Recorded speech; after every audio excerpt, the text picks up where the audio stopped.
Hello, welcome back to my stream. It is I, your humble host Sketchy. We are doing our scheduled stream for Reverse 1999 as per schedule, and we are going back to the side content of chapter 5 because apparently during the last week I discovered that some chapters do have side contents to them because they released as events, so to speak, originally. So we are going through that for those who missed previous streams in this week.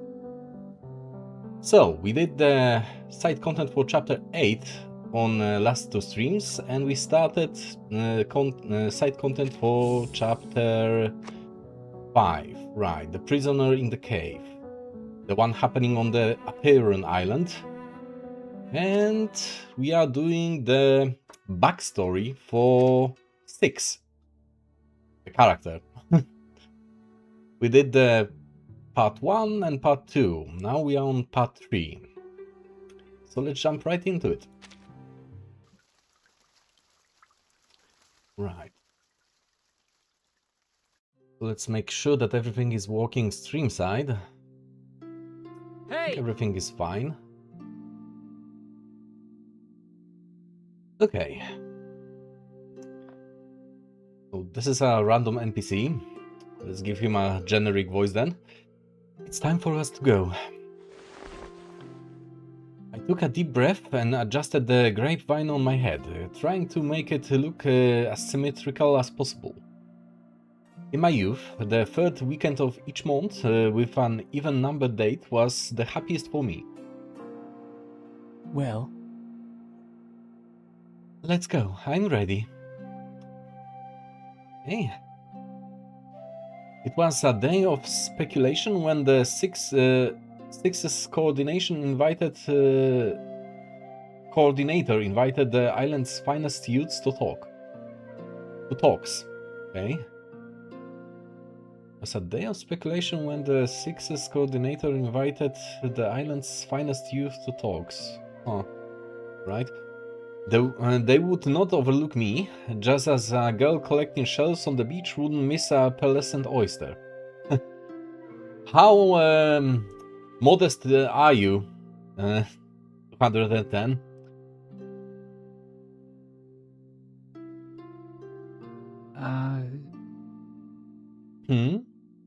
The usual bustling square is deserted, and I, along with a few other students, pause outside. Please wait. One moment. Let me inquire about the situation.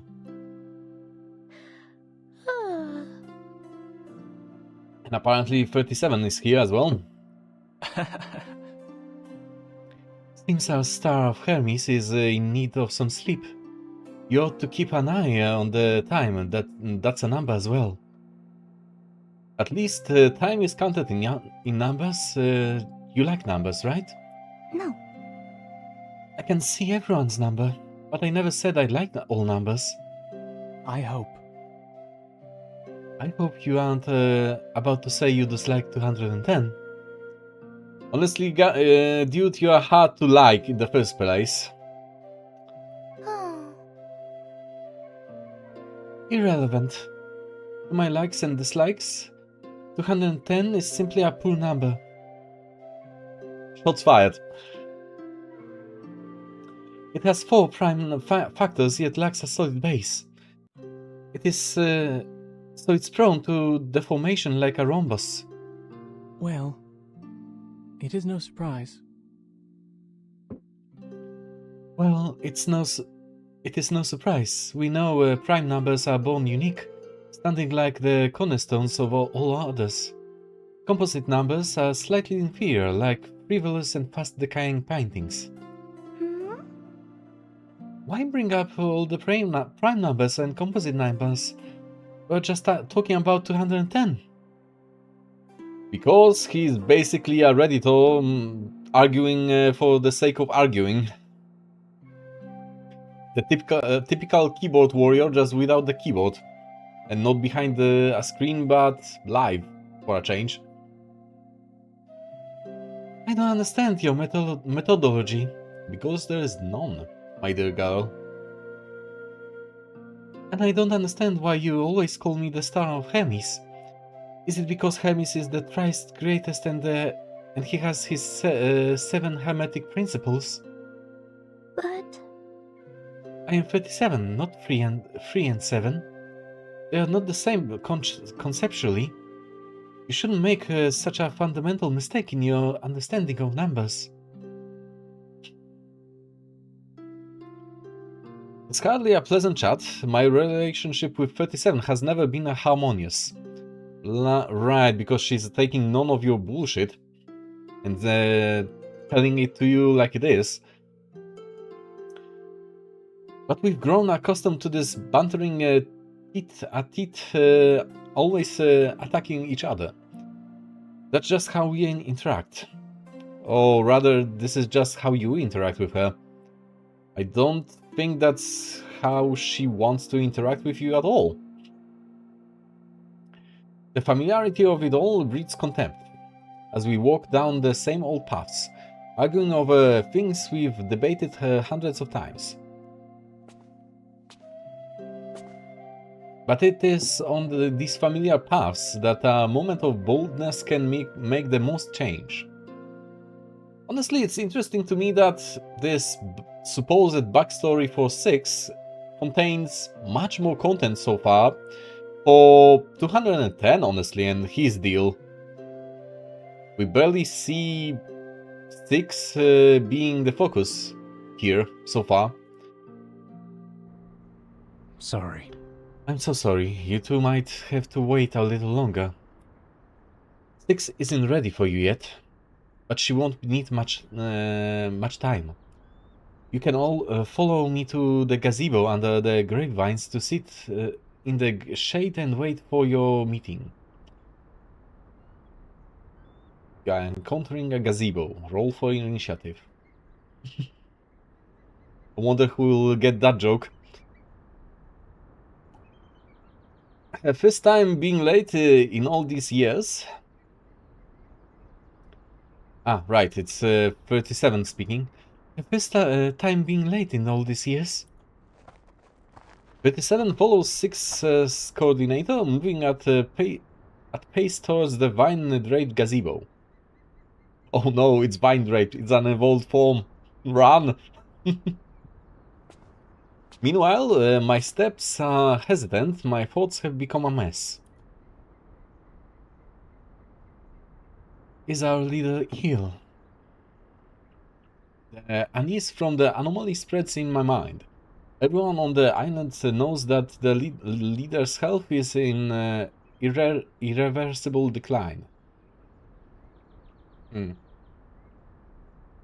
Excellence often invites envy of fate. The lifespan of each 6 has been lamentably short.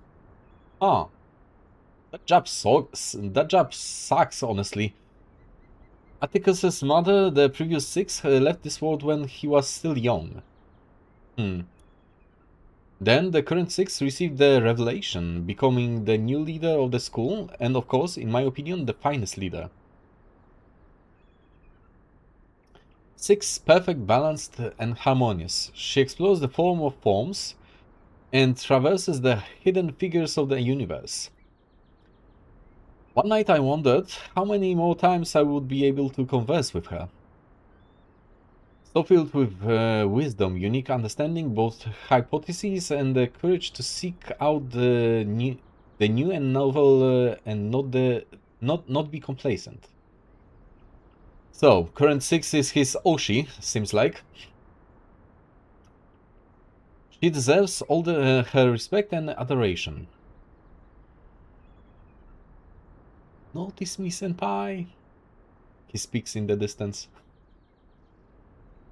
Maybe we can go back and visit her again when she's feeling better. I'm willing to make time for this discussion whenever it may be. Emotions lead to her rashness, and rationality is associated with calmness.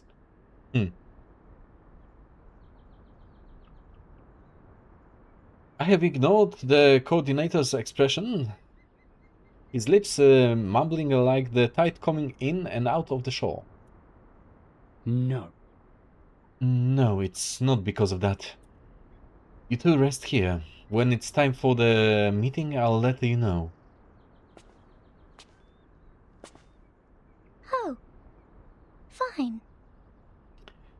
Alright, I suppose I can take a stroll here while we wait.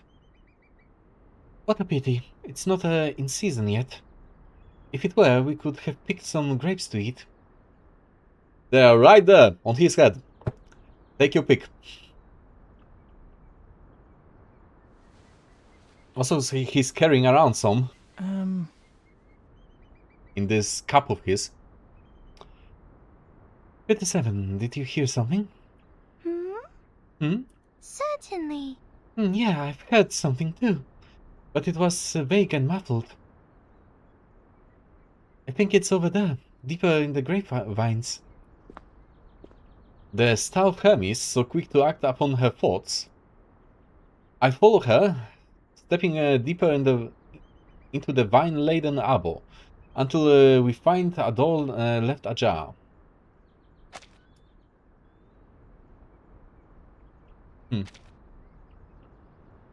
Unintentional but fortuitous encounter. Fortuitous. Excuse me. Cannot read. Yeah. It is Atticus. I haven't seen him in so long. She spots our childhood friend, his pale face obscured beneath a mop of light blonde hair.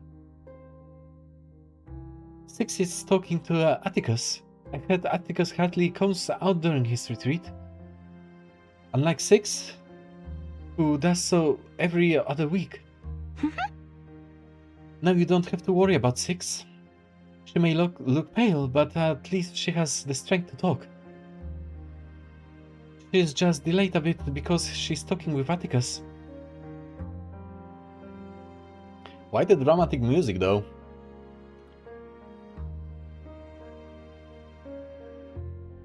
Despite 37's words, it's clear that Six's health is more fragile than before.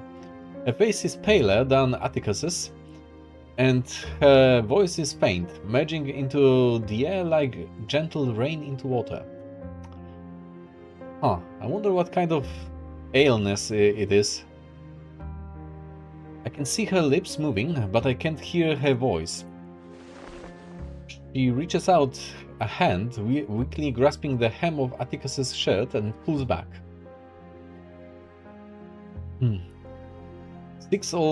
Sixes all have similar appearances, with the talents depending on hereditary blood. Blonde hair, slender figures, pale skin, and wizened eyes. So is it basically a constant bloodline of people becoming the next Six, or... Or is it just like arcane equivalent of coincidences? They are like idols carved from the same mold, perfect reflections of the flawless lineage. And there is some muffled speech from Six. She leans forward, a posture not easy for her in her current state. Our friend Atticus remains standing upright, his eyes looking into space as if indifferent and utterly devoid of respect. I'm not sure if there's fear in those eyes, but I'm certain of the anger echoing in my chest in reaction to this rude silence. It is an irritation not easily soothed. Disregard, it is the greatest disrespect and insult. A taste like a bad wine. I've tasted it before, and coincidentally, that bad wine was also a gift from this very same cold statue that stands before me. Ah, right. Because he hates being ignored. He hates nothing else. Nothing else more, rather, than being disregarded. And I think he's misinterpreting Six's reactions as excuse me, as being disrespectful and disregarding his conversation partners. He is just an introvert, honestly. He lives in his own head. He considers what he is about to speak out loud a lot. That's the vibe I'm getting from him. That's not disregard, that's just thoughtfulness, caution. I could forgive his rudeness toward me, but he shouldn't treat Six this way. Six has always selflessly guided us in the pursuit of truth, setting us straight when the path forward is not clear. On top of that, she is Atticus's aunt. Ah, okay, so it is a direct family line then. After the previous Six returned to the truth, she took over, caring for Atticus as a mother would. So probably sister to his mother, then? A direct aunt?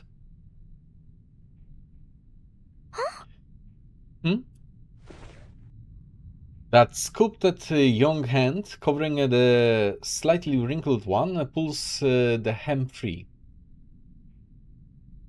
Excuse me.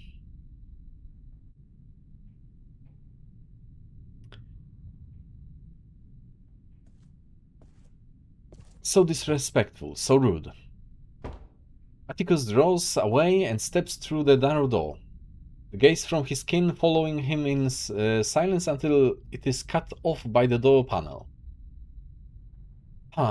Honestly, 210, mind your own business. This is family matters. You, what are you doing here? Surprise flickers across his face. He looks strangely tired. We have more right to be here than you. It's the third weekend of the month, and an even date. I see. He nods absently, intending to leave without another word. Stop. He shouldn't be allowed to just slip away without any criticism. Jesus Christ. All you had to do is let it go.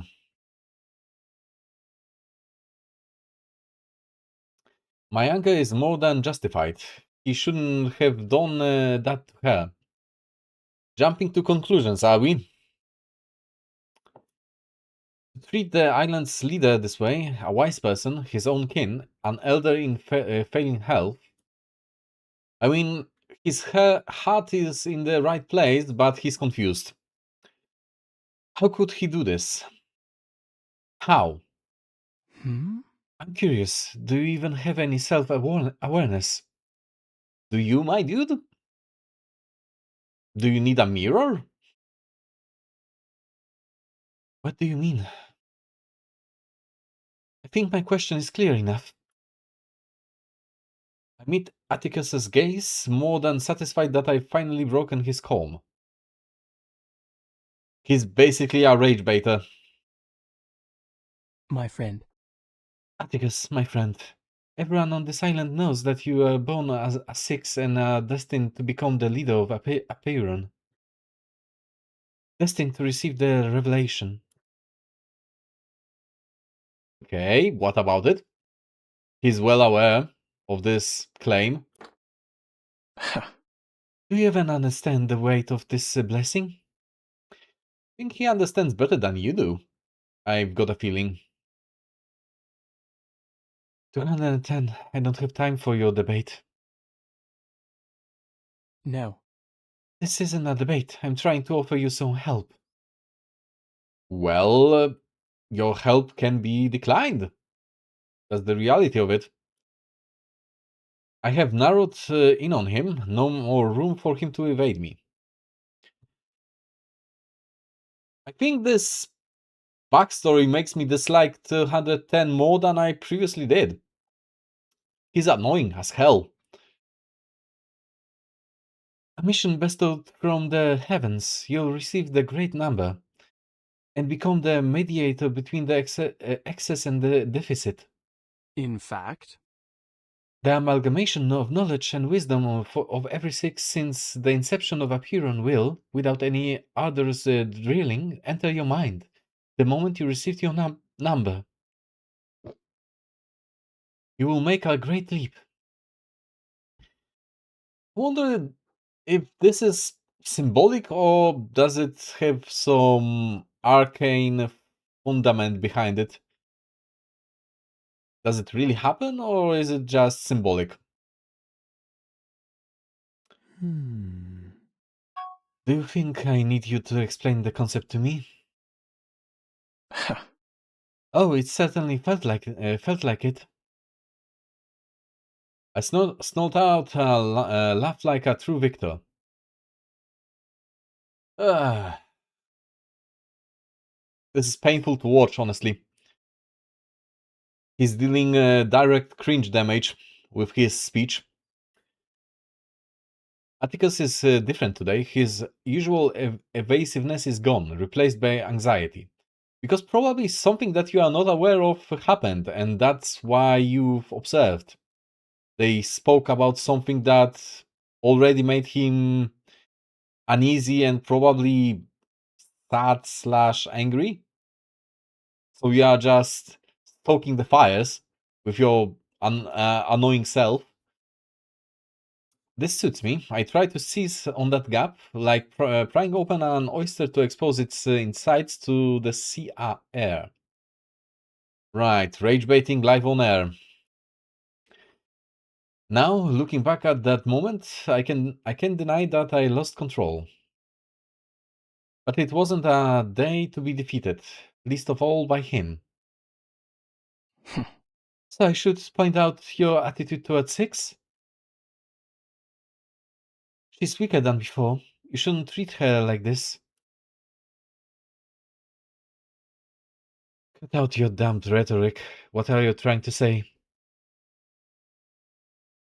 Ah, cut out your down rhetoric. That's what he's censoring, I think. Hear that? The oyster shell has cracked. What a great day to be favored by the truth. This is simply too easy. Someone drop a bomb on this dude. Honestly, he should have been the one to be taken during that bombing on the island. Your disrespect towards her. She's a 6. One who passes wisdom, balance, and wholeness. As a fine leader, she manages everything on the island with great efficiency. Hmm? She cares for the children, connects with the public, and treats you as her own. She has taken all the duties of your late mother. She is intelligent, courageous, and shares willingly with everyone. Okay. You've glazed her thoroughly. What about it? She's a role model for 6s. As for you, Atticus, you don't deserve the revelation. You lack the willingness to share knowledge and the talent to lead. And you haven't and you won't fulfill your obligations. You cannot bear this blessing. You are unworthy of it. Dude, I don't think he even wants this position. He hates it from what I can gather. He suddenly falls silent.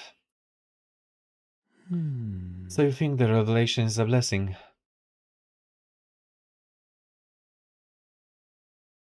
I didn't expect him to focus his sights on a mere turn of phrase.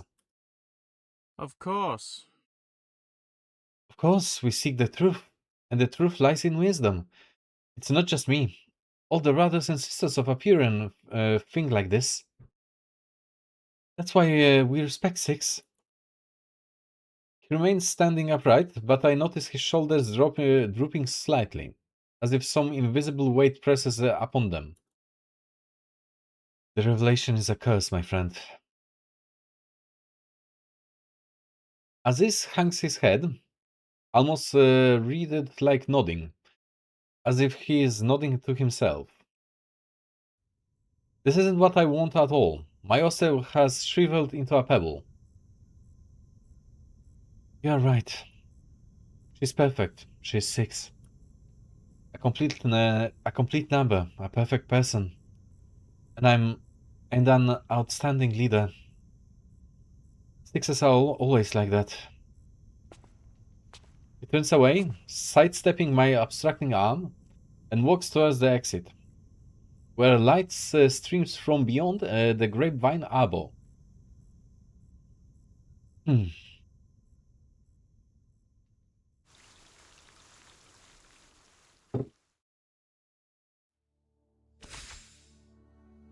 Right, I think Atticus realizes the weight of the crown of leadership and the supposed revelations that passed down knowledge carries with it, and he wants none of it, despite everyone singing the praises of the position and expecting him to be happy about it.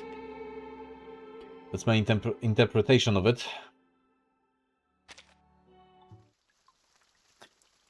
Right, part 4, the interpretation.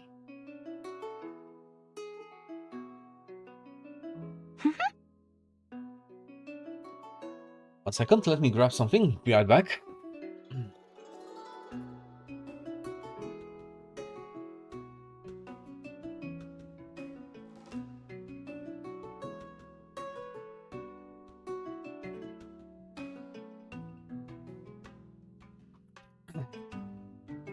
Okay. Back. That didn't take long. Ready? So, we've got Laughing 37 there. This new dish tastes wonderful. Wonderful. Why have no one thought of putting fruit in soy yogurt before? So, I'm glad you like it. I learned the combination before coming to this island. If you ask me, the flavor tastes just like 143. What kind of comparison is that? 11 and 13 are both good numbers, and together they factor into another excellent number. Okay.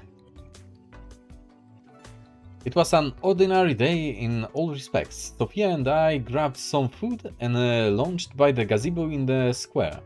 Well, Nice. Another compliment true to your style. Oh. Oh, I didn't realize you were here too. Of course, so did 210. Keep your head down, 210. no. This is hardly an appropriate time for 37.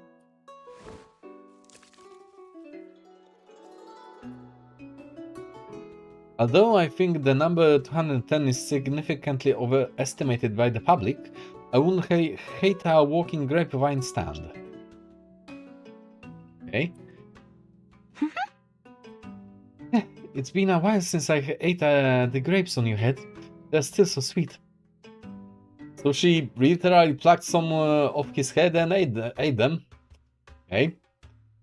Dude got reduced to a grapevine stand, literally.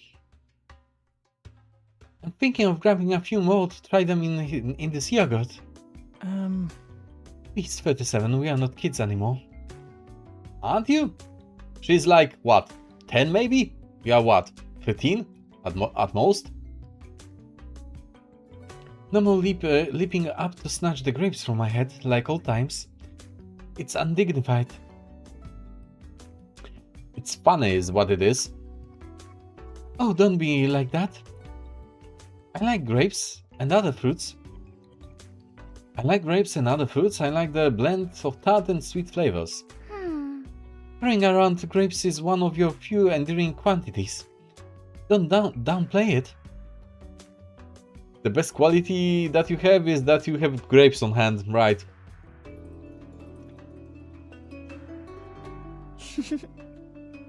And Sophia seems to agree on that point. Sophia, why are you smiling? I just think. Oh, Nothing, just feeling nostalgic. It's been ages since we've all been together for a meal like this. Reminds me of when we were younger. Back then, we had fewer responsibilities and more time to just be together. We'd meet up for meals and then even head to the beach for some fun. Well, As I recall, it was the gift that first brought the four. As I recall, it was that gift that first brought the four of us together. Yes. Right, the gift I gave to Atticus. I was new to the island then, and Atticus has been so helpful to me. So I decided to make him a hat out of Anatolian fabric. given that, It's because of his hair that. It's because his hair has gotten so long, always falling over his eyes and getting in the way of his reading. Our star Hermes gave us a great suggestion. It's only when I look back that we realize how far we've come. Talking about the past brings us some joy. A scarf or hat is too plain. Fades over time and lacks geometric beauty. We should give him a diadem headpiece, a sturdy and slender one. That way it won't be too hot in the summer or get damp in the rainy season. So that crown on his head was a gift from the gang here. Okay. Stretching out my hands, I make a fitting triangle shape with the index fingers and the thumbs of both hands. An equitalia... Jesus Christ. Equilateral triangle... Right. And equilateral triangles are the best shape. It would make a unique gift. Oh, Geometric terms are difficult for me sometimes. It's just a pity that plan fell through. That's why I always say Atticus should thank me. 210 has begun to eat the grapes draping from his head as well, a sure sign that he's beginning to relax. It was me who met you in the front of the blacksmith's shop and reshaped the crown into a more angular circle. given that, Otherwise, he'd always hurt himself when he bumped into things. no. No, not at all. Comfort is pointless. The essential beauty of mathematics is far more important. Like the clothes we wear. Right. Regardless, he accepted my gift. And the crown indeed helped keep his hair in place. Perhaps? Maybe I can volunteer to deliver Atticus's meal today. I bring him some fruit and yogurt, and have a chat with him. No. Not today. After finishing my fruit and yogurt, I have other things I must do. I have planned it all and set the timer earlier.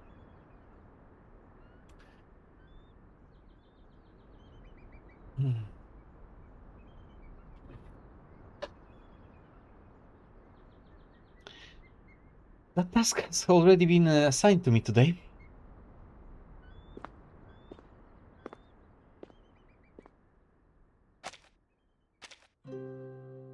This is my first time on meal delivery duty.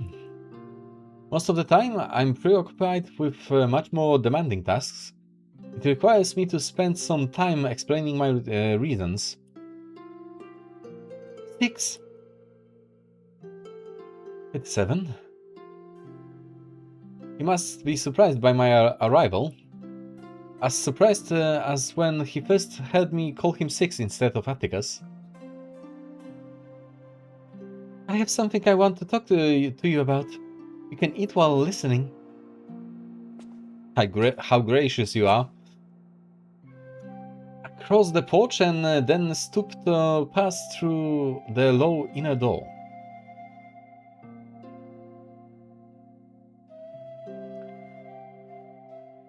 His retreat room is dim, cramped, and completely windowless. The floor is littered with books, some open, some closed. Placing the meal on the small table, I sit down across from Atticus. Oh. This is fruit with sour yogurt, a combination Sophia learned from the outside. It tastes very much like 143, in the best way. Wonder if this is in any way descriptive to him. Thank you. I scanned the book. 6 is reading. Euclid's Elements. Nothing more than a basic primer in our school. A small hill of books lies beside him, the edges showing signs of having been turned. He must have read them all.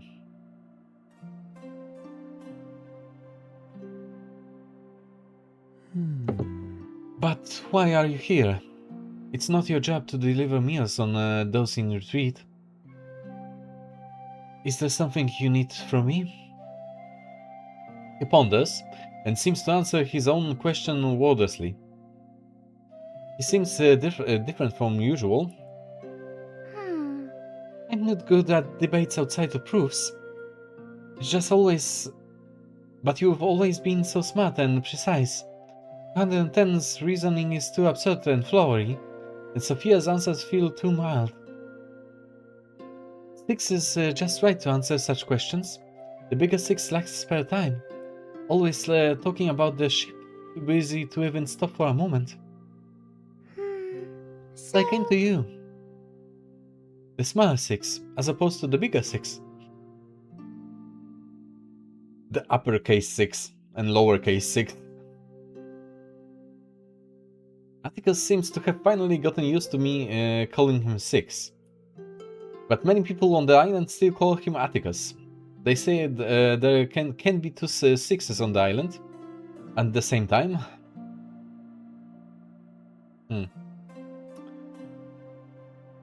She'll make time for you. She values you all. And she is better at exploring these kinds of issues. But... You're just not one for talking. It's not that you are bad at thinking. She is the current 6. Makes no difference to me. She was a 6, and so are you. You are the same in essence. My questions are ready, but the path forward isn't smooth. This is a common occurrence in calculations, but I won't be discouraged by it. If one path is blocked, take a detour. If all paths are blocked, climb through the bushes. Bushes and walls of books that aren't all that different. I don't know how to climb past them to reach my destination. I know how to climb past them to reach my destination. Excuse me, I've misread that.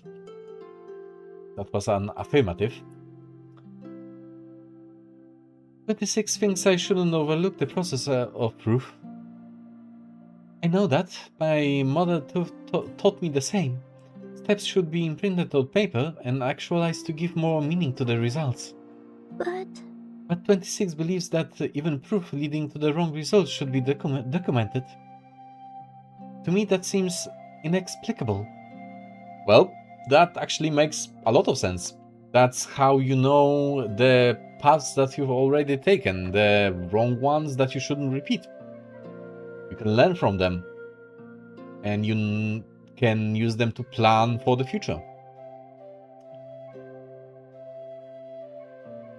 Everyone knows that the result of a proof is what matters most. A proof that's wrong shouldn't even exist from the start. Like your elements, it wouldn't include false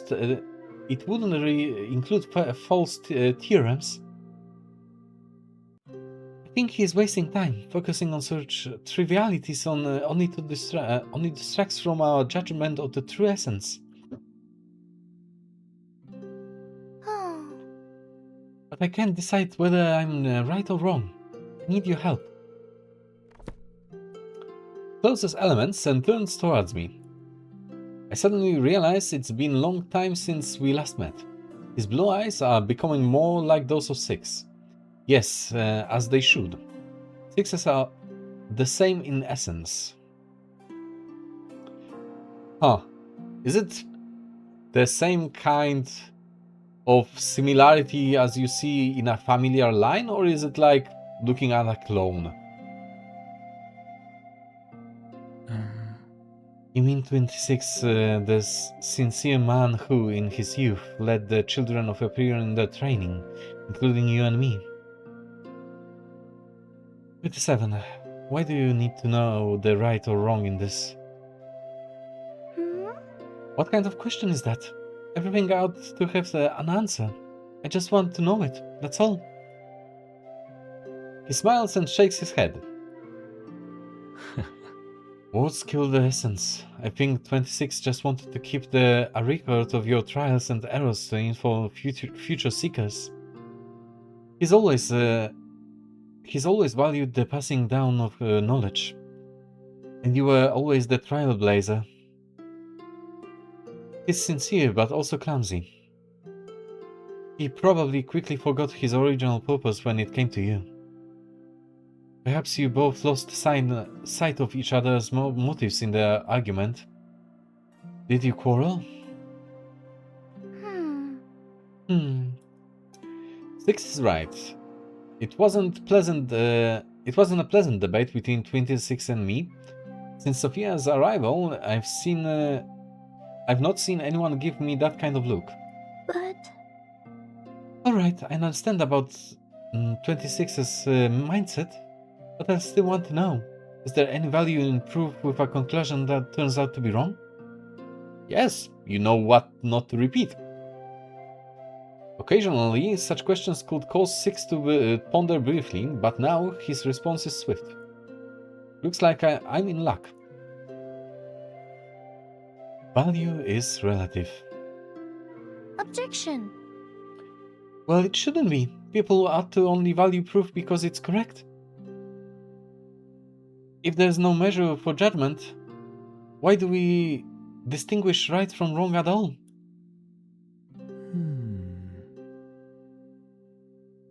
I actually don't care about the answer to this question. It's irrelevant to mathematics. But debates over definitions are always my weakness. Though I'm convinced that I'm right, I fail to convince others. Right. That's actually a very problematic trait. When you are right, but you cannot convince others that you are, people will hate you for it. Because they will be convinced that they are right, and they'll be annoyed at you for not being convinced by them. If being right without being able to prove it is meaningless.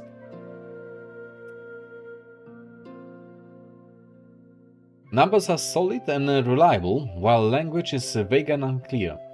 People argue endlessly over rhetoric and semantics, shifting focus away from the essence of things. Six is the best of us at these questions. He always finds a fable that makes things simple and understandable. Right. He did so during the chapter itself, when explaining things to us, and to 37. I wait for Six to tell me a fable so that next time I get into a debate, I can come up with a perfect example. I'm sorry, 37. I can't help you with that right now. Huh. That's not the answer she was expecting, I bet. Six shifts his gaze away, turns a page, and adjusts the angle of the crown pressing on his head. It looks like it would make a fine paperweight. The metallic triangle is certainly more ideal than fabric in that role. I can wait for you to finish your page.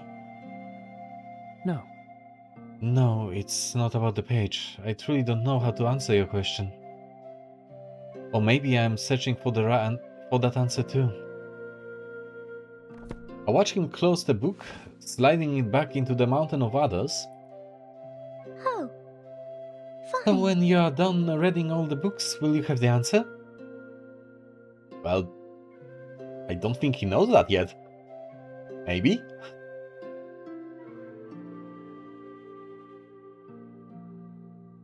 I don't know. But it's better to try something than to do nothing at all. Hmm? That doesn't sound like his usual style. I feel like I've heard it somewhere else. He really has changed. It's strange. Can appearances change so noticeably while the essence remains the same? There must be a key to this. So, is this a proof you have to give? One that requires a room full of books and a long retreat? The ultimate proof? Yeah. Then you should have told me earlier. I don't want to be taken by Abraxas and be tied to a rock to have my eyes pecked out by vultures. That's harsh. No. No, it's not that serious. I'm just contemplating the nature of 6. Maybe this is indeed a proof, one about my own number. But you already know the answer. What's there left to prove? 6's answer seems to wait on a breath. He flips through the book with a faint smile. In that lies a whole other question entirely, 37. Does a proof with a correct conclusion have any value? In that single phrase, 6 has utterly bewildered me.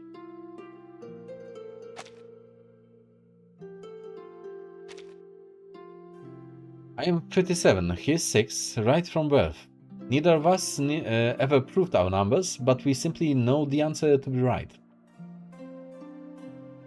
And how do you know it is right? Just on vibes? It's enough, the essence cannot change. So why would 6 ask such a question? It's a needless worry, a waste of effort. But I suddenly feel I shouldn't disturb him anymore. The work of a proof mustn't be interrupted or hindered.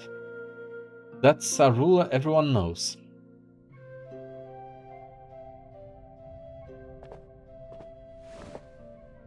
He escorts me to the door of his retreat room, and I stoop again to pass through the low inner door. This door obstructing vision as well as movement makes it feel more like a cave than a doorway. It makes the retreat seem even more sealed off. Did you already save the world or not yet? I don't think that's on the cards in this scenario. Honestly, in this game, in general, we are not playing to save the world. We are playing to fix what is left laying around to the state that people can live again normally eventually. So, not so much save everyone, but pick up the pieces and make things workable, so to speak. That's the end goal, really. I don't honestly foresee this whole story ending on a perfect happy ending where everyone gets what they want and everything just gets fixed. It doesn't seem to me to be feasible, honestly. And I'm speaking about the game itself in general. The whole deal with the storms and whatnot. Happy ending is a manner of speech. Yes, and here more so than ever, honestly. In reality, it doesn't exist. Well, I would say that it exists in a gradient. It's not a yes or no answer. It's a answer in a degree of happiness, honestly. Even folk tales happy endings are not completely happy and is not the ending, right? That's exactly my point, I suppose. There's no such thing as a perfect ending to anything. Unless you can see the future. And even then, sometimes it's impossible.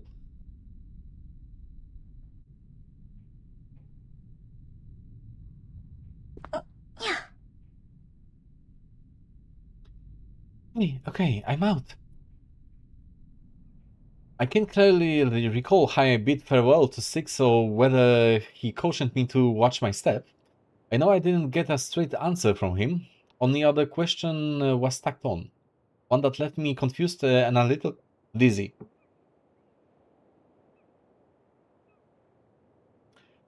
Or unless you plug everyone to a machine mystical plant and let them dream of eternal happiness. Even that doesn't work. Matrix taught us that. Remember in the first Matrix when the machines told us that the perfect happiness simulation was the first iteration of Matrix and it failed because people couldn't accept that? Even the simulation of perfect happiness would leave someone unhappy because they wouldn't want to be perpetually happy. They would want to struggle because some people cannot live without challenge. So even that isn't true happiness. You cannot make everyone happy. It's impossible.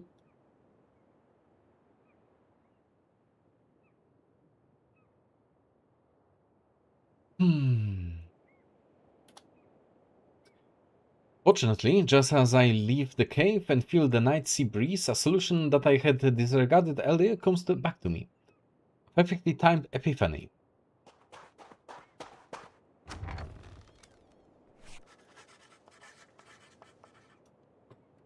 I hurry home to write it down. On the way, I cross paths with Sophia again. She expresses some concern for Six and asks me about him. Does he read a lot? Is he still in good health? Is he working on a proof? What kind of proof is it? He's read many books, as many as a small mountain. His health is fine. He eats well and breathes evenly. I know nothing of his proof, but in any case, it seems to be a proof about himself. Right. He's trying to prove to himself that he really is supposed to be this great leader, I think. Or rather, he's trying to disprove it to himself, I think. Part 5, the book for children.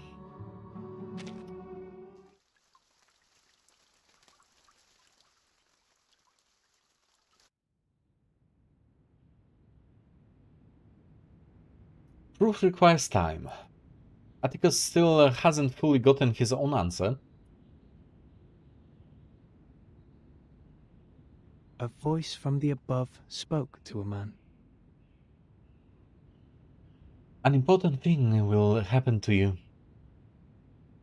Outside his retreat room, people are chopping down trees from the forest, slicing the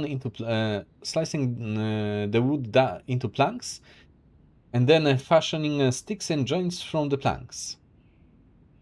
The outline of the ship has already taken shape.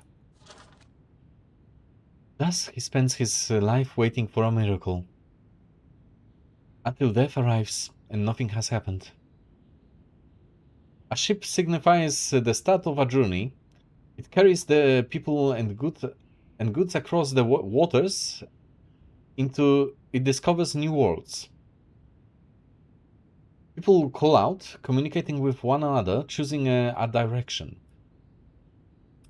Sorry, excuse me, something falling into my eye.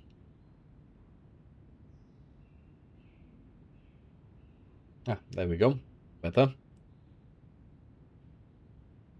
When the man lay sick in the bed, he cried up to the voice from above, asking, "When will all that you have promised me finally arrive?" pushing, and then more pushing. Clear grooves are left in the sand.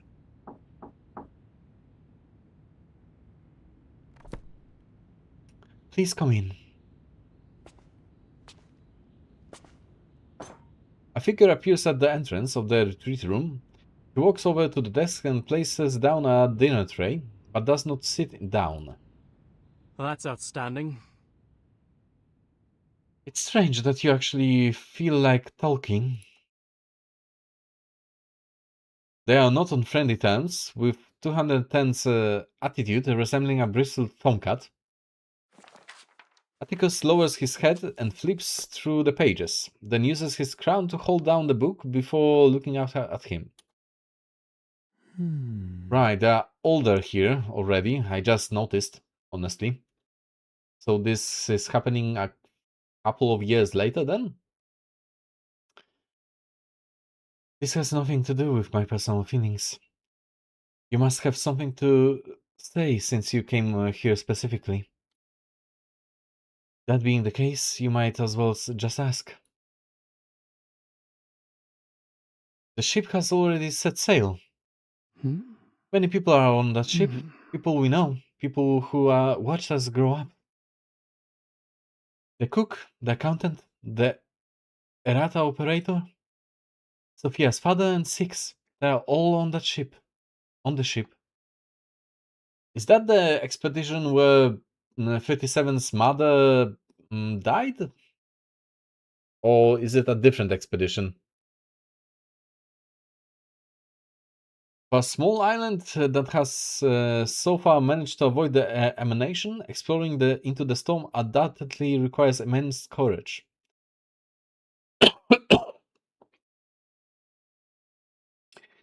This is destined to be a great journey where people confirm and reconfirm the hypotheses, staking their lives for the opportunity to discover new horizons and search for the truths.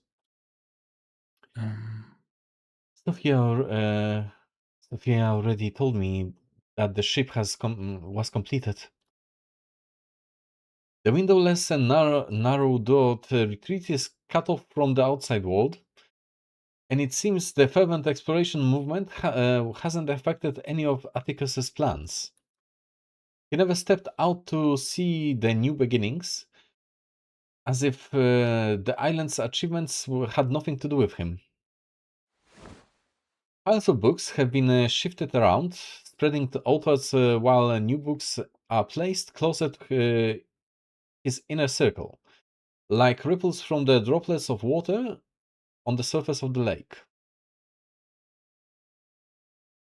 Okay.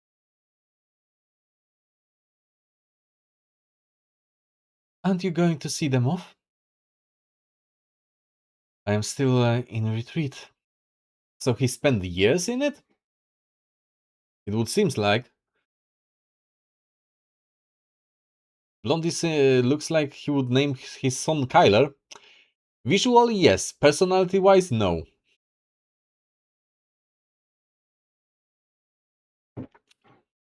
You never intend to fulfill your duties. Perhaps it's the predetermination of fate that sets you apart. Or maybe it's the brilliance of another 6 that makes you feel so inferior.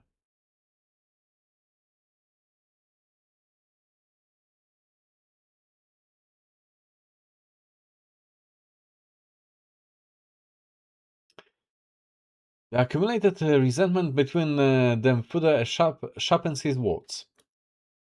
The young man has followed his aspirations, which developed reverence, and then he comes into contact with envy, resignation, suspicion, and resentment. He starts to question himself, and silently fate itself.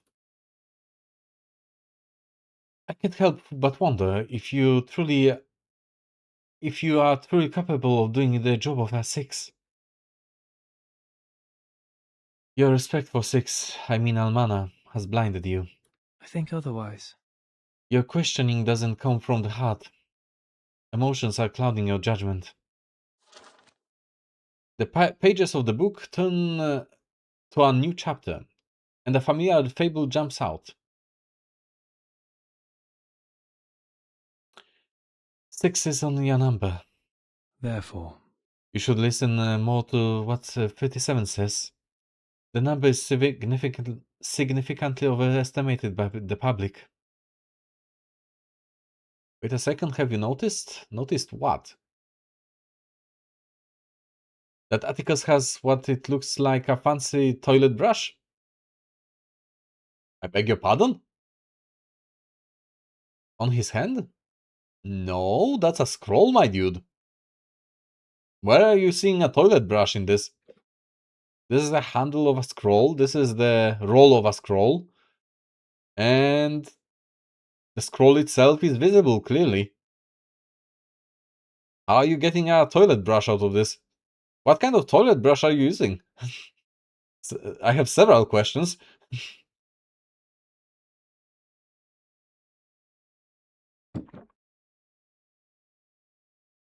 My guess is that artist got inspired by a toilet brush. I can neither deny or confirm that allegation, but I'm not seeing it personally. Gotta be honest with you. The comparison is kinda wild.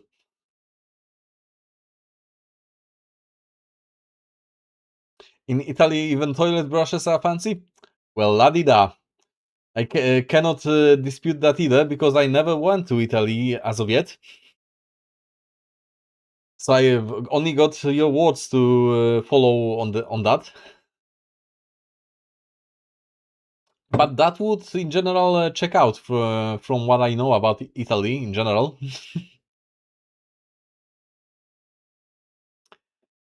Do links work here? I mean, they should work.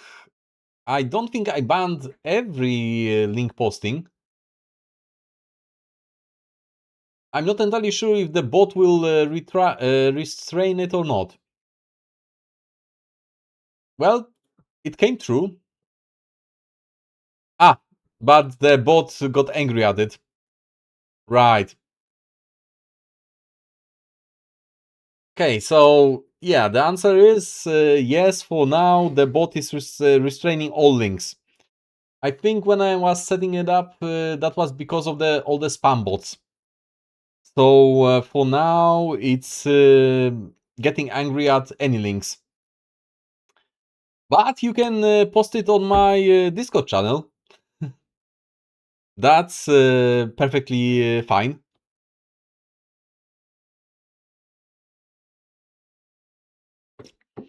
A fable that tells a familiar story. This is the third time Atticus has read it today.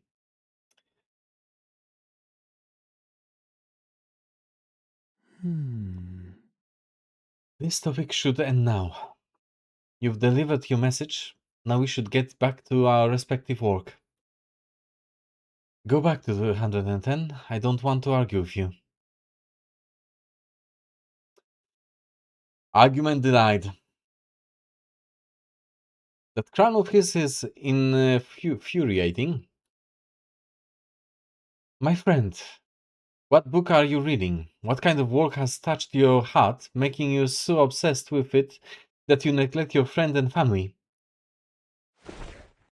His actions contradict the modest tone. He reaches out and decisively pulls out the book that has been the subject of his undue attention. 110's breathing becomes deep and slow, his heart bubbling like a flatbread on a stove. It's a picture book, the voice from above. It's so familiar. So ordinarily, every child on the island has heard this story at some point or another.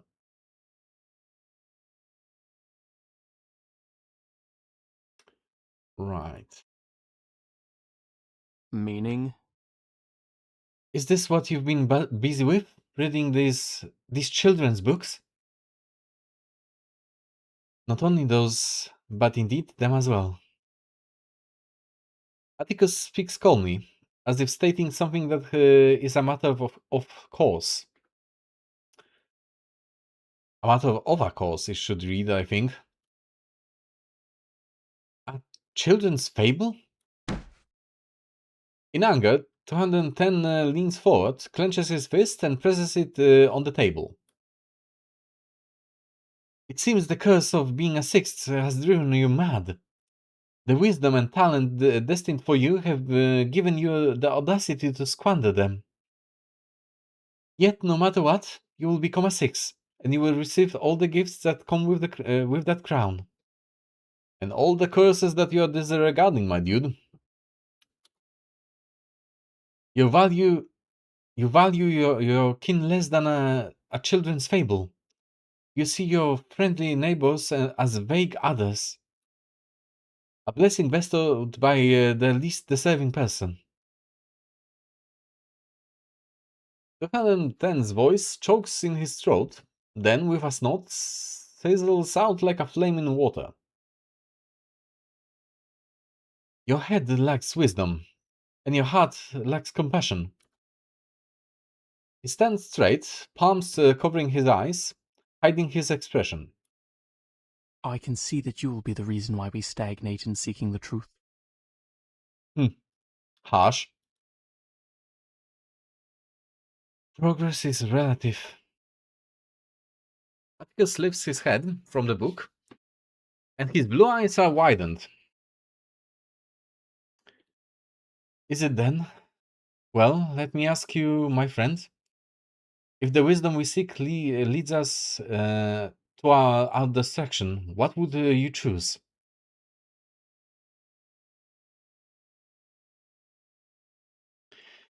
What do you mean?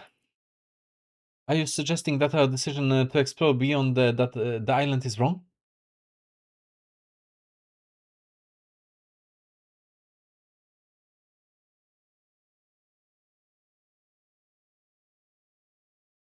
One second.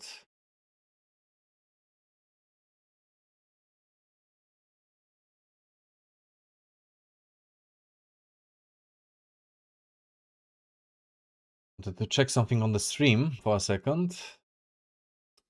Never mind. We're good now.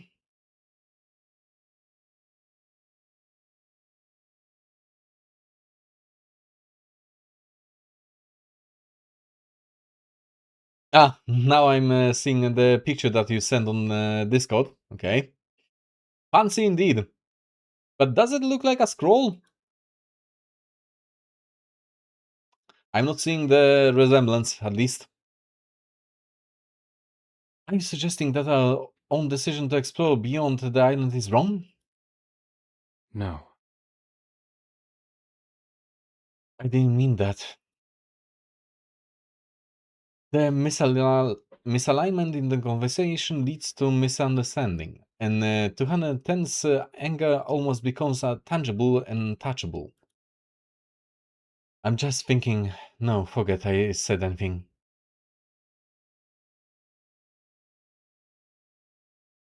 The resentment towards one another boils past reconciliation. Fine, stick to your perspective then. 210 210's departing footsteps intermingle with Atticus's calm narration, eventually merging into the sound of the wooden door slamming shut. Basically, he did a rage quit.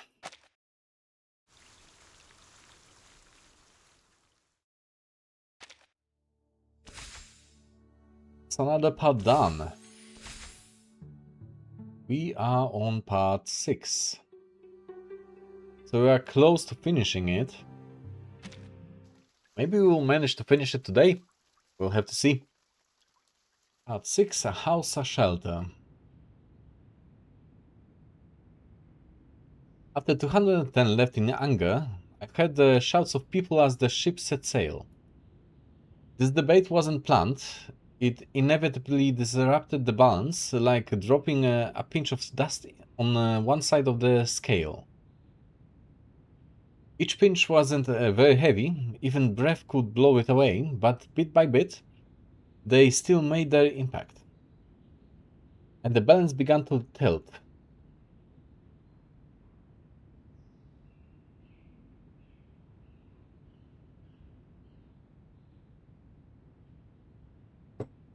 The retreat is no place for such arguments. From now on, I should not engage in casual conversations. I am not fond of talking. Silence is a virtue adhered by many members of the school. But in prolonged solitude, I learned to converse with myself. You and me both, my dude. Language, when devoid of other listeners, diminishes in impact, but accelerates self-reflection. True. I've finished these books. Later, I'll tell the coordinator about the new book list. I reach out, pulling out a new book from the bottom of the pile. A scroll, moved by my sleeve, slips from the gap in the book spine and falls to the floor. It's a poem I know well. One I used to recite silently during those days of reticence. I'm unfamiliar with the term. Let me check that.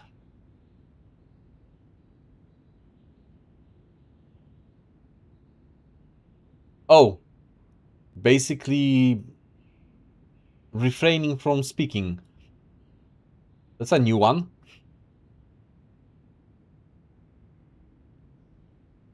The Golden Verses. Pythagoras' most famous collection of sayings. Its chronicler is unknown, but the content of the verses is timeless.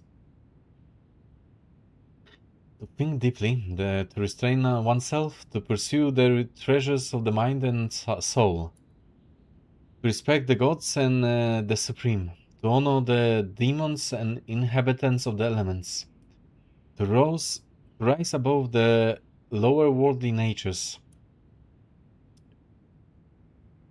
I first heard this poem from Alma. At that time, she wasn't a 6 yet, and she went by her own name. And I was young, so young that I needed an elder to read me those lengthy verses. Alma. An even younger 6. Okay. He doesn't have his dreadlocks yet. Aunt Alma, I don't understand. This part here says, fate is like a huge milestone on which mortals roll back and forth, enduring endless suffering.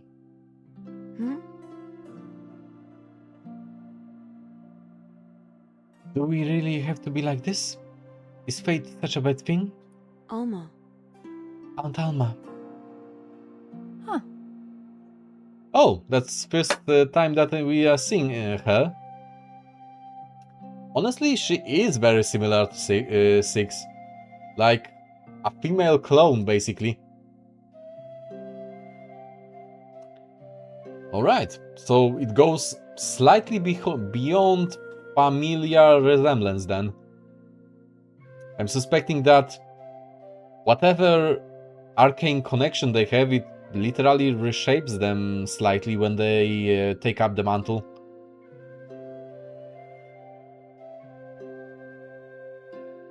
Alma moves the book away from her face, yawning under the gazebo. So not the gazebo.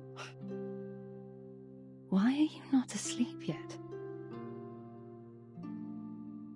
If you ask me, the weather is just perfect for a nap under the grapevines.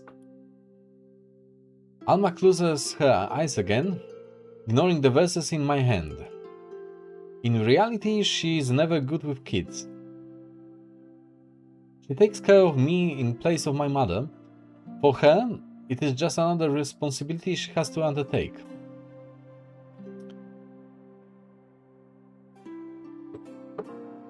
And my mother has more important matters, the responsibilities of a 6. One day, that responsibility will also belong to me. So he knew even back then. Atticus, why don't you come over here and take a nap? Thinking about fate isn't something a child your age should be preoccupied with. But I want to know. I am eager to ask my question, but Alma just shakes her head. All right. Oh yes. You are a good child. You've had much talk from people about Six, fate and truth, the revelation, and other such grand topics. But if you stay fixated on these abstract concepts, the happiness that's right in front of you will slip away. Alma takes the verses out of my hand and pats me on the back. Atticus. Come, Atticus, lie down here. It's a beautiful day, and these grapes are just ripe. I know you're still thinking about the exhortations in the golden verses. Very few people know how to escape their own misfortune, for they have not yet seen their own fate. But this sunlight, the sound of the wind, and these naps are just as much as a part of who we are. Let's lie here together, savoring these rare, precious moments. Alma places the golden verses on her face and drifts back to sleep. She has always been a humorous and light-hearted person, standing out like a glass bead among the pebbles on the island of strict rules. And I'm a solitary and precocious child, prematurely subjected to the burdensome weight of responsibility. Only around Alma did I feel any relief. Lie down, huh? I hear the birds singing, the wind whispering, and the distant sound of waves crashing against the shore. I have read many profound books, memorized many ancient maxims, and dealt with many complex calculations. But it was Alma that provided me with the golden verses, which was a page filled with bright annotations.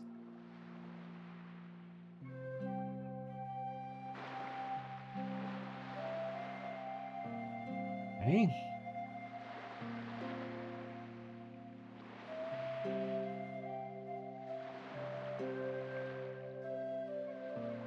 It is a perfect, comfortable warmth, a moment of tranquility that brings no anxiety. Like the waves that occasionally lap my toes at the edge of the island, gently approaching and then retreating, providing a cool sensation that brings a joy to a stroll along the beach. She was like that.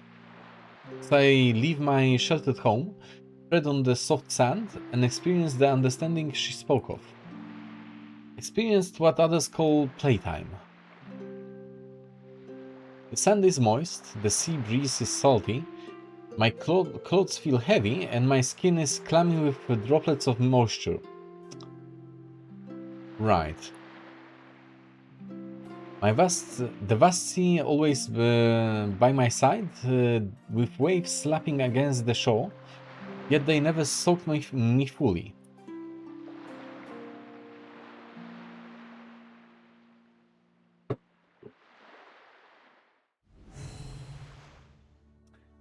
What is that? Another minigame? Step into the night. No. Darkness itself isn't to be feared, there's no danger in it. Well, there might be. You never know. Those imaginary monsters only exist in the minds of children who can't distinguish fantasy from reality. I'm not like them. I'm not that sort of a child, right? Confront fear. Okay. So it's a fight. As 6. Okay. I don't think I ever used him in any fight. I don't really know what he does. What does he do? To what end is strife perpetrated? What are those abilities? Mass attack? Mass attack to 2 enemies. Random debuffs. And gains a Eureka. Okay.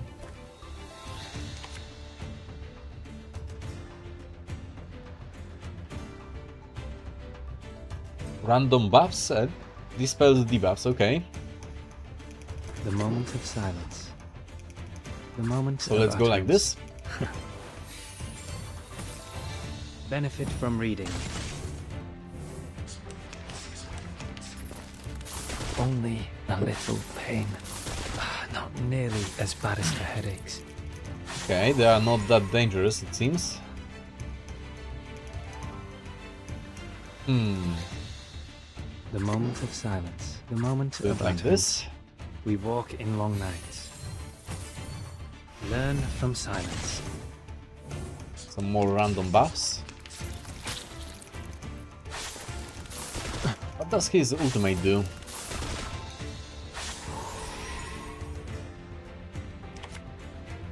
One target attack.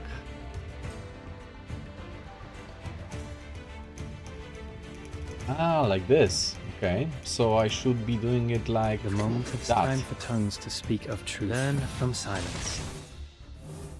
The scale of your soul has tilted. The balance needs to be restored. That's quite a hit. The moment of utterance. The moment of silence. Benefit Did from he reading. heal himself in the meantime? I didn't notice. Wonder how. Oh, he's already having another ultimate? Interesting. The moment of time for tongues to speak of truth. Benefit from reading. The scale of your soul has tilted. The balance needs to be restored. Victory There we secured. go. Easy enough.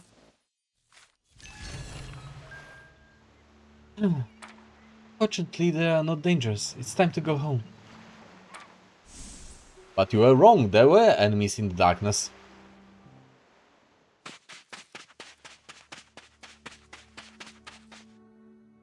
Alma, I'm back. I had spent too much time playing. So much so that I forgot fate is like a stone rolling down a high mountain, and eventually it rolls over all of us. 6, the original perfect number, a symbol of completeness and harmony. Why is the number 6 revealed by them specifically? Honestly, I don't see the connection, even considering the belief system. Why is it considered to be perfect? When it manifests in the soul, the revelation from the above is bestowed. A 6 possesses supreme wisdom, pioneering vision and just balance. They are perfect in every way, like a beacon leading the faithful forward. But only afterward did I realize what it really meant. Alma? She doesn't respond to my call, or stir at all. Looking back now, my innate sensitivity as a child picked up on those anomalies long before my own wisdom did. Is this when her health started to decline? Suddenly feeling fear, I stopped asking questions, merely holding my breath and cautiously shifting my feet forwards. Aunt Alma's back is close, and the moonlight casts a gentle glow on her fine blonde hair. Alma. Aunt Alma. Ah, look at that. I didn't even notice you were back. Waves roll in again, sweeping over my feet. I called out to you many times, but you didn't respond. Is that so? Alma's voice is soft, her hands warm, turning hotter. She wraps her arms around my shoulder, drawing my stiff body into her embrace. The sea rises, climbing up to my shins. Huh. I was sorting my thoughts. Sorry, I didn't hear you at all. Till just now, my mind was a mess. But I'm thinking more clearly now. I figured it out. She combs my hair, wiping off the sweat I built from running, and straightens my collar. Poor child. Poor child, you're all sweaty. And there are rat scratches on on the hem of your shirt. You must have run in those. You must have run into those little monsters. Don't be afraid, child. Pray to the gods for what you are about to do, and pray that all goes well. I feel it, the dampness reaching up to my chin. Who are you? The question I find lodged in my throat is choking me so much I can barely breathe. What does he mean by that? Alma. Aunt Alma, has something happened here? Hey! Alma, Atticus, come with me. The man's shout suddenly rings out. He just ran past, through the alleys and streets, past the Hall of Apeiron. His sweet, slicked skin shimmers under the moonlight like a soldier bearing bad news, like in the storybooks of old. We need to hurry, faster, or it will be too late. No, it's already too late. Huh. The revelation has come. It means she, my sister, has returned to the truth. The knock of wisdom arrives before me, entering my mind and allowing me to see everything. So it is quite literal then, the vision. Alma pulls the man's hand from my arm. Her voice is calm, her face sorrowful. She turns her head slightly and hugs me tighter. Justo, Atticus. Atticus, my poor child. Poor child.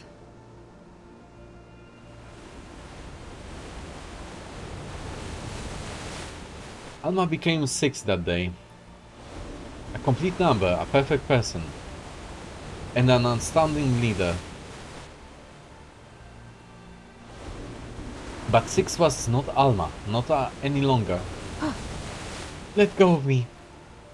I wrenched her hand away and ran desperately, trying to escape the suffocating tide.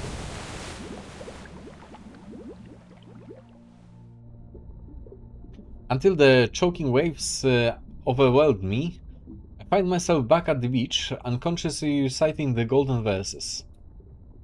My fear originates from it,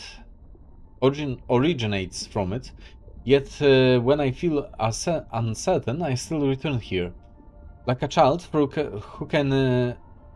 can't imagine straying too far from home. Pray to the gods for what you are about to do. Through a blur, the silhouette of the new 6 emerges. Complete, wise, her words clear and impeccable, like an ancient maxim. Pray to the gods for what you are about to do, and pray that all goes well. Once familiar with this practice, you will understand the constitution of both eternal goods and mortal men. You will know the extent of all things, the boundaries of their entirety, and what connects them together. You will see, as you should, that the nature of the universe flows in all things alike. Thus you will not hope for what is beyond your reach, and you will not be deceived.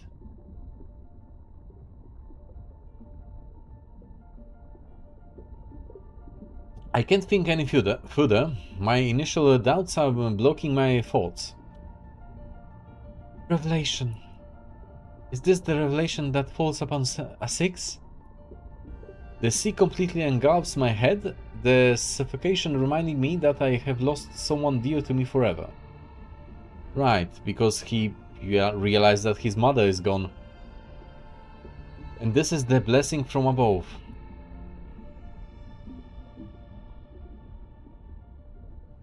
For a long time afterwards, I could not sleep in peace.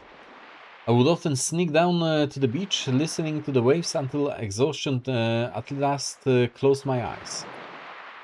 In a daze, a voice of wisdom would say, "Don't fear, child. Remember that the grace of the gods is given in the form of disaster, and endure it patiently. Such is fate, do not complain." That's a harsh request to give to a child. I vaguely realized something, and I opened my eyes to see the silent boulder high on the mountain overlooking the island. One day it will crush me, just as it crushed Alma. Huh? So I covered my ears and bent down. From then on, I no longer gaze at the boulder on the mountain nor look at the tethering bottle on the table. Until much later, when I have brief conversation with a girl named Sophia.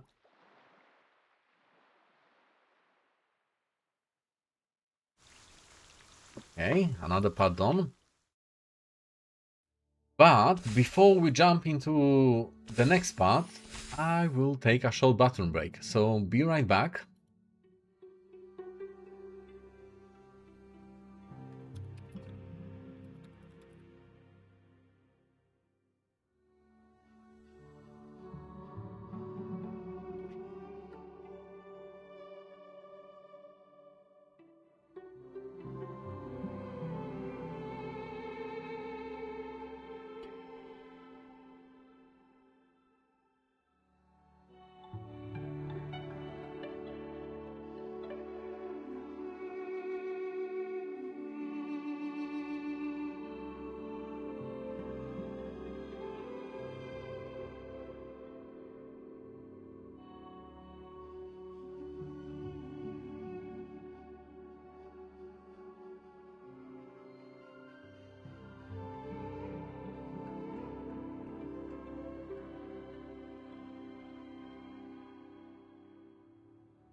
Okay, we are back. So, continuing, we are doing part 7. The method of exhaustion. Gotta pour myself a drink first.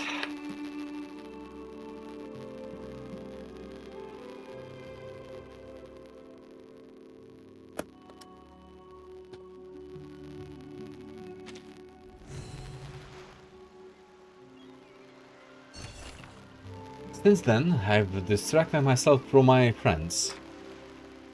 So, even if I end up like Alma, they won't feel sad for me. Until I was a teenager, I walked alone in silence and doubt. Does knowledge transform us from caterpillars into butterflies? Or is it like snakes shedding their skin? After becoming a 6, are we changed or discarded? Or is it both? This is a long beach, and it happens to be right along the edge of the sea. I am placed here searching for answers to my questions. Those were trying days. Okay. Confront the fear. Are we changed or discarded, or is it both?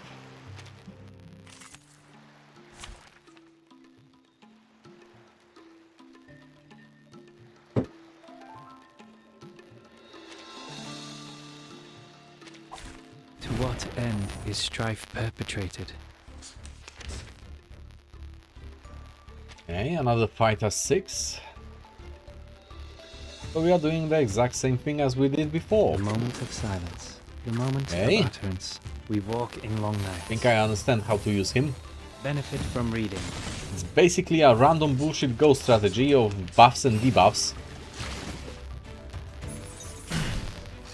Generates random buffs for himself and random debuffs for the enemy. Easy The enough. moment of silence. The moment of utterance. We walk Cute's in not long cut? nights. Oh, we've seen it many times before. Benefit from reading. It's that black critter usually, but this time it's in a form of a... don't know, a ghost maybe? But yeah, it's a recurring enemy along the playthrough. We've seen it many times before. Okay. Time for tones to Go like speak. this. The moment of utterance. The scale Looks like a of your yokai soul to me. has tilted. Kind of, The I balance suppose. needs to be restored. All those arcane creatures Learn are from very silence. demon-like in general.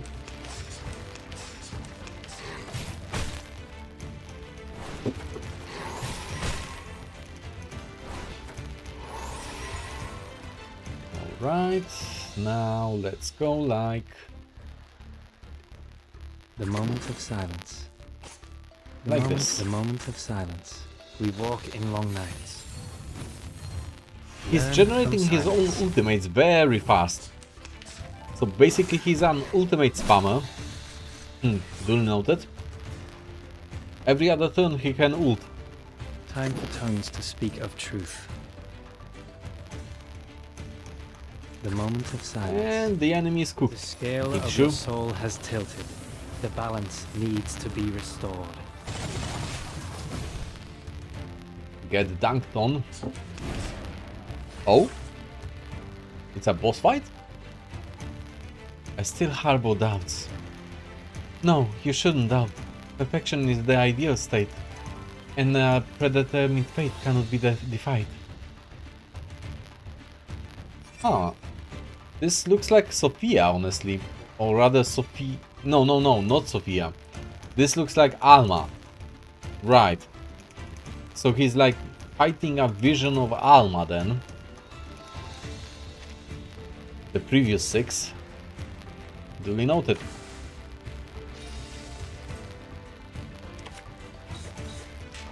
Let's do it like this.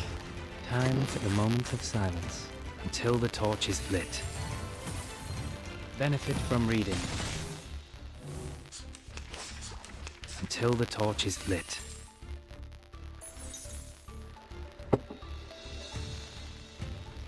Let's use another of these. Why not? The moment time for tones to speak of truth. Learn from silence. The scale of your soul has tilted. The balance needs to be restored. Ugh. Okay. We are almost halfway there. But what if I don't want to accept such a fate? Fate cares not for your will, it simply falls down from atop the mountain.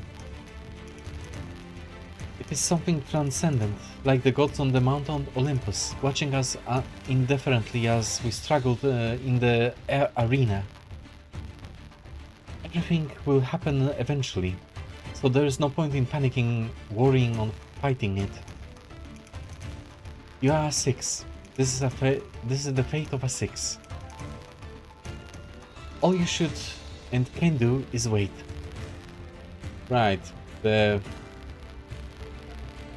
Fable allegory basically manifest. Benefit from reading. The scale of your soul has tilted. The balance needs to be restored. Did he auto-fire Stay his balanced. ultimate? Interesting. Okay, so now... Time for the moment of This. silence.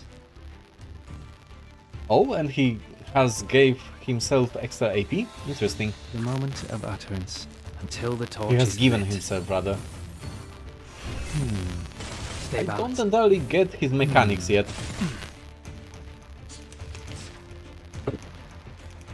Oh, right, because the random selection of buffs might include extra AP as well.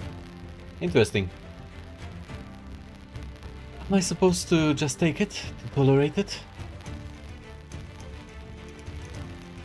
Must I wait for the revelation to descend upon me patiently, transforming me into a whole new person? Is this what perfection is? Is this the wisdom we seek? Then who am I in this moment? Where is my will to be directed? Am I merely a vessel for a mission? The scale of your soul has tilted. The Oh, balance needs it's to be casting the restored. ultimate on me. Okay.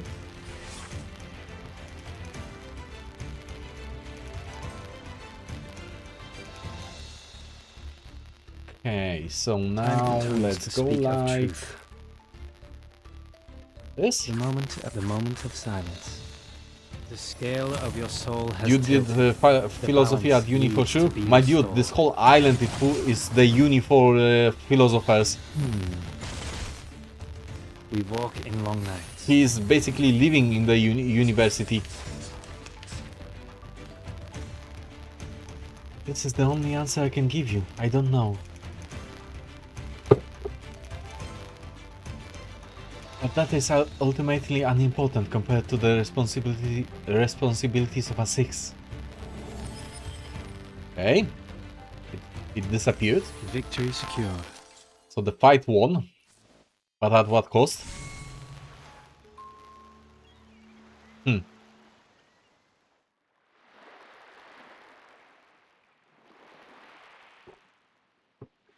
Are you here to collect your sand again today?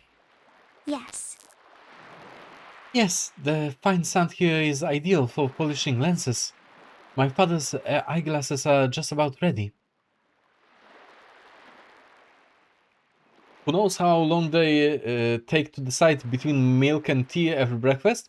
Actually, that would be pretty fast for them because they would use math to determine it. So they probably have a ready formula to decide it every day. Remember, the Aperon society is completely based on math. They have a equation for everything. Sophia is a hard working girl. She is always ready to change, to become a better version of herself. She knows nothing of her future, and therefore has no fear. Her core is so firm, her steps so sure. It's inevitable. Perhaps that's one of the reasons I asked her that question.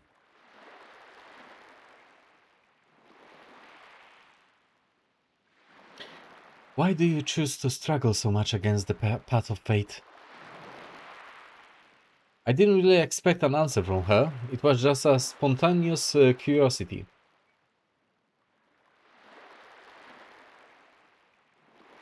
We are entirely different people. Even if we gave her reasons, even if she gave her reasons, they wouldn't help me, not really. Because I have exhausted every possibility that sought every line of reasoning, my question is unsolvable. Sophia remains silent, waiting, wanting to say something, but hesitating. She twists the ends of her hair, avoiding my eyes. I have to do something. Anything. That's a peculiar answer. Without any reason, any logic, just doing something. Right. That's something that he took upon himself later on as well. So it's Sophia that inspired him to take that outlook on life as well? So, I am left puzzled again. But preparing for what must come is better than doing nothing at all. By the way, Right, the glass bottle, like the one on the table. She flusteredly tries to give an example, inventing a glass bottle that is bound to break, then surrounding it with a cloth. This way, even if the bottle still breaks, we can pick up the pieces more easily. Right, the anecdote that she gave us at the start of this. It's a practical explanation, pragmatic and devoid of abstraction. This is her answer to fate, the total opposite of mine. Thank you for the long talk, Sophia. Was it long? A new path is carved out between the waters.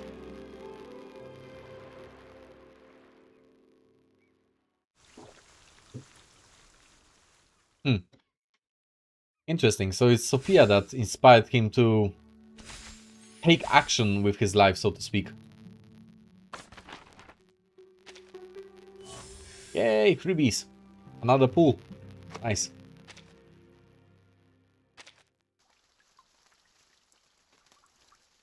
Next part, Pebbles. From the Flintstones? Stories of fighting against fate are often not all that heart-stirring.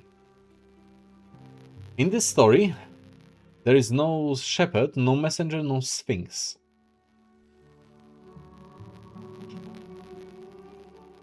No head is severed by a sword, no one is born or dies because of it.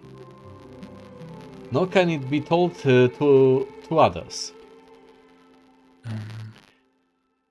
What I face is the revelation.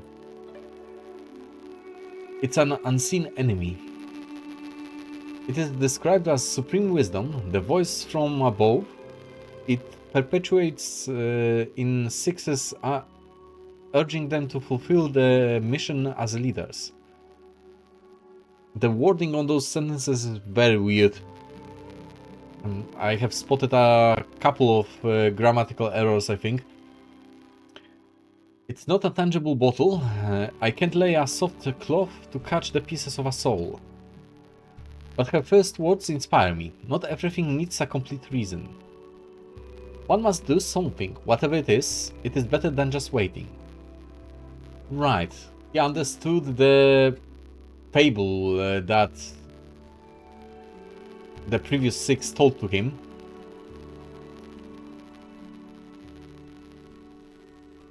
So, is it feasible to fight knowledge with knowledge? About the Flintstones, did you know that the cartoon ripped off from a TV show? It's named Honeymooners? I wouldn't be surprised if that was true. Back in the early 90s and 80s, that was a common practice, honestly. And in TV we call it inspiration, not ripping off.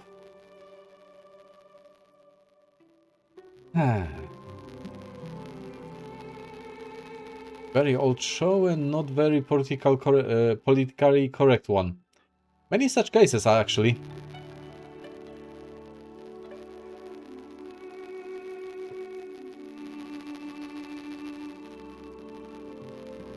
Remove the picture book and other books in front of me are still more than enough to fill the modest space. If the revelation is the wisdom destined to completely fill a person, perhaps I can do a little preparation work, right. It's like filling the bottle with stones beforehand so that it won't be easily knocked over.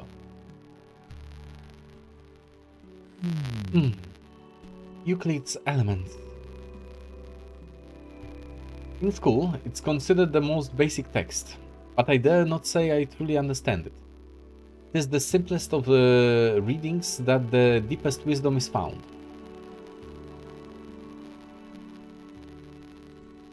That's not grammatically correct, but sure, I understand the meaning.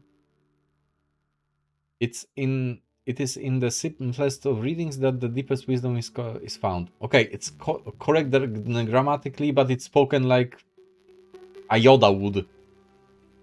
Weird. This is a suitable beginning. Everyone has their own soul number. I am not the one chasing truth across the beach. 210 and 37 are extremely intelligent children. But most importantly, they have a boundless desire for truth. They build ships, make oars, and sail with gusto into the sea, tirelessly navigating the currents, undaunted by the waves crashing against the hull. While I am the silent reef on the shore, waiting for the day that fate will knock me down, feeling the trenches of this seabed. Can I withstand the transcendent force? That transcendent force? Can I overcome its overwhelming will? It seems almost impossible. But regardless, I will make my preparations. I sit at the table, talking to myself.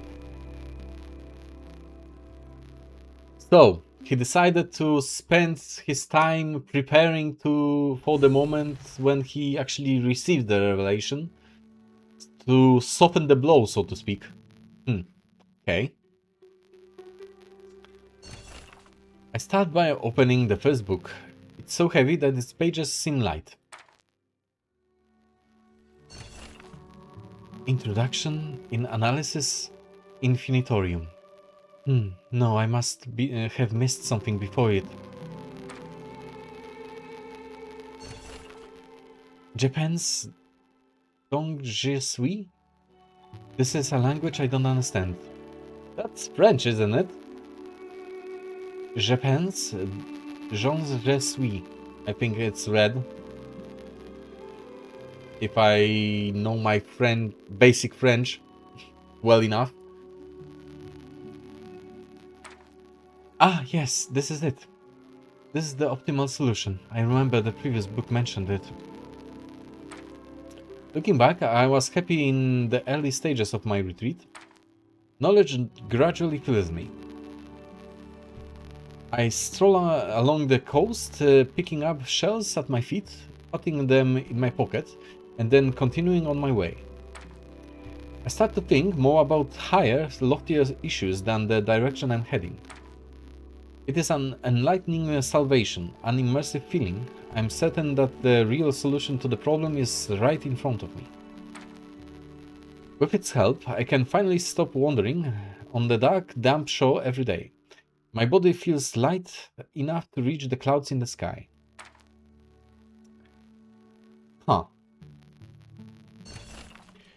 Now the gods have sent me here to suffer more misfortune. My sorrows are not yet over. And the gods will send endless calamities.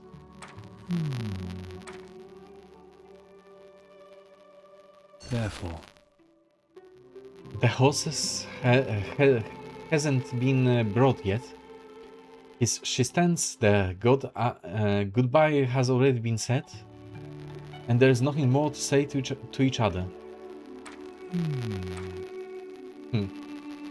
But people who talk about themselves a lot are often just trying to hide their true nature.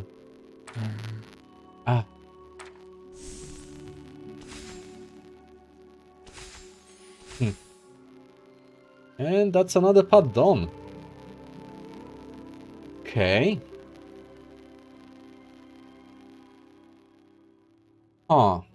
We won't be able to push through and do the final two ones today, I don't think, because it's 2 hours in already, even beyond that. So we'll be finishing this and the side story for 37 in the next week, probably on Monday and Wednesday. We should be able to finish it all then. And for now, this will be it for Reverse 1999. Just heads up, we'll be doing the Cyberpunk. We'll be doing the stream for Cyberpunk 2077 in about an hour, so around 6 PM GMT +1. And now I'll be taking my scheduled 1 hour break. So thank you for watching. What continent this scenario is on? Well, this scenario is taking place on an isolated island, the so-called island of Apiron, where the whole society based on map is situated in. It's somewhere in the Pacific, from what I remember. it's not a big island, and it was obscured from the outside world for the most part. Only during the events of the chapter 5 was it even uncovered. So officially, have you not left South America yet? Well, technically we are done with South America completely for now, as far as I know, at least. So we left South America finally. There's that.